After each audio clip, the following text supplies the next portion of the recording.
Chairman नाज़मा भर town Syed Mohammad Muzaffar का vice chairman Nauman Siddiqui के हमरा sir Haji Abdullah Haroon boys and girls primary school Gulbahar ने का दौरा किया। चेयरमैन नाज़मा भर टाउन सैयद मोहम्मद मुजफ्फर ने दौरे के दौरान प्रिंसिपल, असातिज़ा और स्कूल इंतजामिया से मुलाकात की।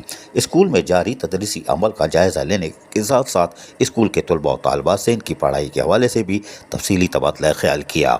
उन्होंने स्कूल में फराहम करदा सहूलतों का भी मुआयना किया। इस मौके पर चेयरमैन नाज़मा भर टाउन सैयद मोहम्मद मुजफ्फर ने प्रिंसिपल और असातिज़ा से बातचीत करते हुए कहा कि तलबा और तालिबात की तालीमी तरबियत के साथ साथ इन्हें साफ सुथरा और पुरसकून माहौल फराहम करना हमारी जिम्मेदारी है ताकि तलबा बेहतरीन माहौल में यकसुई से अपनी तालीम जारी रख सकें।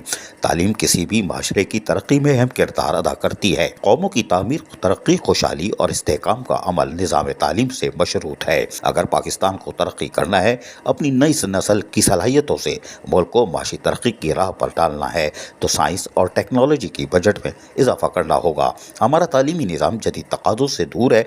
जब तक यकसा निज़ाम तालीम राइज नहीं किया जाता, तालीमी तरक्की नामुमकिन है। यकीनी तौर पर आज का दौरा कामयाब रहा, ताहम इस मौके पर रवायती अफसरान भी मौजूद थे। चश्मा लगा के अजीज़ आरिफ, KBS बलियाती न्यूज़ कराची।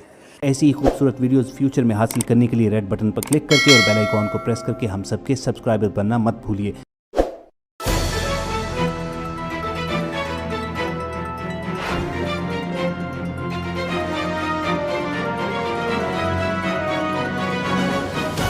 KBS बलियाती न्यूज़।